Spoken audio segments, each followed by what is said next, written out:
لفظ پیدائش کا مطلب ہے خلق، عالم وجود میں آنا، تکوین، پیدائش ہونا اور آغاز ہے۔ یہ کتاب کائنات کی تخلیق کے بارے میں، بنی نوع انسان کے وجود میں آنے کے بارے میں، دنیا میں گناہ اور دکھوں کے آغاز کے بارے میں بیان کرتی ہے اور بتاتی ہے کہ خدا لوگوں سے کیسے معاملہ کرتا ہے۔ پیدائش کی کتاب کو دو بڑے حصوں میں تقسیم کیا جا سکتا ہے۔ باب نمبر 1 کی 11 آیت میں لکھا، دنیا کی تخلیق اور نسل انسانی کی ابتدا اور قدیم تاریخ۔ اس میں آدم اور حوا، قائن اور ہابیل، نوح اور طوفان اور بابل کے برج کے حالات و واقعات شامل ہیں۔ باب 12 کے 50 میں لکھا، اسرائیلیوں کے پہلے آباء و اجداد کی تاریخ۔ سب سے پہلے ابراہیم ہے جو خدا پر اپنے ایمان اور فرما برداری کے لیے نامور تھا۔ اس کے بعد اس کے بیٹے اسحاق اور پوتے یعقوب جو اسرائیل بھی کہلاتا تھا، اور اس کے 12 بیٹوں کے حالات زندگی ہے۔ یہ 12 اسرائیل کے 12 قبیلوں کے بانی تھے۔ ان میں سے ایک بیٹے یوسف پر خاص توجہ دی گئی ہے، اور ان واقعات کا خصوصی اور تفصیلی بیان ہے جو یعقوب اور اس کے باقی بیٹوں کو اپنے خاندانوں سمیت مصر میں لانے اور رہائش پذیر ہونے کا باعث ہوئے۔ اگرچہ یہ کتاب لوگوں کے حالات و واقعات بتاتی ہے، لیکن سب سے پہلے یہ رواداد ہے اس کی جو خدا نے کیا۔ یہ اس اثباتی بیان سے شروع ہوتی ہے کہ خدا نے کائنات کو تخلیق کیا، اور اس وعدہ پر ختم ہوتی ہے کہ خدا اپنے لوگوں سے تعلق قائم رکھے گا اور ان کی فکر کرتا رہے گا۔ کتاب کے شروع سے آخر تک بڑا اور مقدم کردار خدا ہے۔ جو بدی کرتے ہیں وہ ان کی عدالت کرتا اور انہیں سزا دیتا ہے، اپنے لوگوں کی رہنمائی اور مدد کرتا اور ان کی تاریخ کی تشکیل کرتا ہے۔ یہ قدیم کتاب لوگوں کے ایمان کی کہانی کو قلم بند کرنے اور اس ایمان کو زندہ رکھنے میں مدد دینے کے لیے لکھی گئی۔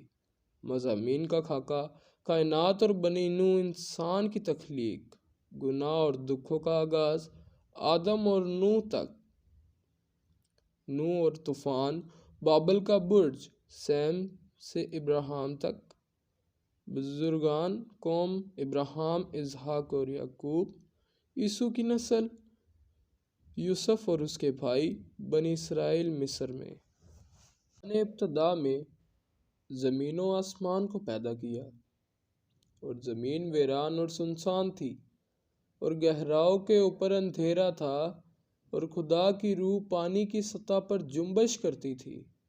اور خدا نے کہا کہ روشنی ہو جا، اور روشنی ہو گئی۔ اور خدا نے دیکھا کہ روشنی اچھی ہے، اور خدا نے روشنی کو تاریکی سے جدا کیا۔ اور خدا نے روشنی کو تو دن کہا، اور تاریکی کو رات، اور شام ہوئی اور صبح ہوئی، سو پہلا دن ہوا۔ اور خدا نے کہا کہ پانیوں کے درمیان فضا ہو، تاکہ پانی پانی سے جدا ہو جائے۔ پس خدا نے فضا کو بنایا، اور فضا کے نیچے کے پانی کو فضا کے اوپر کے پانی سے جدا کیا، اور ایسا ہی ہوا۔ اور خدا نے فضا کو آسمان کہا، اور شام ہوئی اور صبح ہوئی، سو دوسرا دن ہوا۔ اور خدا نے کہا کہ آسمان کے نیچے کا پانی ایک جگہ جمع ہو کے خشکی نظر آئے، اور ایسا ہی ہوا۔ اور خدا نے خشکی کو زمین کہا، اور جو پانی جمع ہو گیا تھا اس کو سمندر۔ اور خدا نے دیکھا کہ اچھا ہے۔ اور خدا نے کہا کہ زمین گھاس اور بیج دار بوٹیوں کو اور پھلدار درختوں کو جو اپنی اپنی جنس کے موافق پھلیں، اور جو زمین پر اپنے آپ ہی میں بیج رکھیں، اگائیں، اور ایسا ہی ہوا۔ تب زمین نے گھاس اور بوٹیوں کو جو اپنی اپنی جنس کے موافق بیج رکھیں، اور پھلدار درختوں کو جن کے بیج اس کی جنس کے موافق ان میں ہیں اگایا، اور خدا نے دیکھا کہ اچھا ہے۔ اور شام ہوئی اور صبح ہوئی، سو تیسرا دن ہوا۔ اور خدا نے کہا کہ فلک پر نیر ہو کہ دن کو رات سے الگ کرے، اور وہ نشانوں اور زمانوں اور دنوں اور برسوں کے امتیاز کے لیے ہوں، اور وہ فلک پر انوار کے لیے ہوں کہ زمین پر روشنی ڈالیں۔ اور ایسا ہی ہوا۔ سو خدا نے دو بڑے نیر بنے اکبر کے دن پر حکم کرے، اور ایک نیر اصغر کے رات پر حکم کرے، اور اس نے ستاروں کو بھی بنایا۔ اور خدا نے ان کو فلک پر رکھا کہ روشنی پر کہ زمین پر روشنی ڈالے، اور دن پر اور رات پر حکم کریں، اور اجالے کو اندھیرے سے جدا کریں۔ اور خدا نے دیکھا کہ اچھا ہے۔ اور شام ہوئی اور صبح ہوئی، سو چوتھا دن ہوا۔ اور خدا نے کہا کہ پانی جانداروں کو کثرت سے پیدا کرے، اور پرندے زمین کے اوپر فضا میں اڑیں۔ اور خدا نے بڑے بڑے دریائی جانور کو اور ہر قسم کے جاندار کو جو پانی سے بے کثرت پیدا ہوئے تھے، ان کو ان کی جنس کے موافق، اور ہر قسم کے پرندوں کو ان کی جنس کے موافق پیدا کیا۔ اور خدا نے دیکھا کہ اچھا ہے۔ اور خدا نے ان کو یہ کہہ کر برکت دی کہ پھلو اور بڑھو، اور ان سمندروں کے پانی کو بھر دو، اور پرندے زمین پر بہت بڑھ جائیں۔ اور شام ہوئی اور صبح ہوئی، سو پانچواں دن ہوا۔ اور خدا نے کہا کہ زمین جانداروں کو ان کے جنس کے موافق چوپائے، اور رینگنے والے جاندار اور جنگلی جانور ان کی جنس کے موافق پیدا کرے، اور ایسا ہی ہوا۔ اور خدا نے جنگلی جانوروں اور چوپایوں کو ان کی جنس کے موافق، اور زمین کے رینگنے والے جانداروں کو ان کی جنس کے موافق بنایا، اور خدا نے دیکھا کہ اچھا ہے۔ پھر خدا نے کہا کہ ہم انسان کو اپنی صورت پر اپنی شبیہ کی مانند بنائیں، اور وہ سمندر کی مچھلیوں اور آسمان کے پرندوں اور چوپایوں اور تمام زمین اور سب جانداروں پر جو زمین پر رینگتے ہیں اختیار رکھے۔ اور خدا نے انسان کو اپنی صورت پر پیدا کیا، خدا کی صورت پر اس کو پیدا کیا، نر و ناری ان کو پیدا کیا۔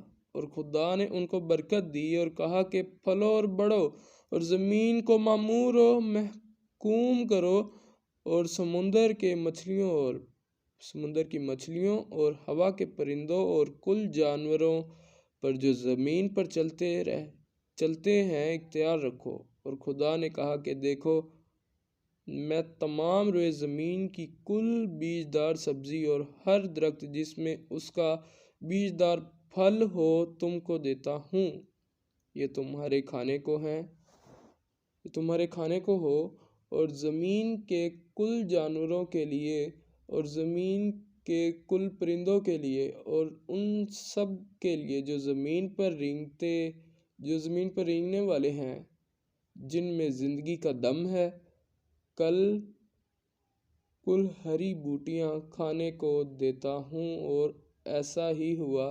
اور خدا نے سب پر جو اس نے بنایا تھا نظر کی، اور دیکھا کہ بہت اچھا ہے۔ اور شام ہوئی اور صبح ہوئی، سو چھٹا دن ہوا۔ اور یہاں پر ہماری پہلی کتاب پیدائش کے پہلے چیپٹر کا اختتام ہوتا ہے۔ اسی طرح ہم روز بہ روز ہر ایک چیپٹر کی اسٹڈی کیا کریں گے، تاکہ آپ بائبل کو سمجھ سکیں اور اچھے طریقے سے سمجھ سکیں کہ اس میں کیا لکھا ہے، اور کیا جو صحیح عہد نامہ ہے اس میں خداوند کے بارے میں کیا لکھا ہے، خداوند نے کیسے سب کچھ کیا ہے۔ اور روز ہماری شام کو یہ ایپیسوڈ اپلوڈ ہوا کرے گی، ٹھیک ہے۔ گاڈ بلیس یو، سب کو جے مسیح کی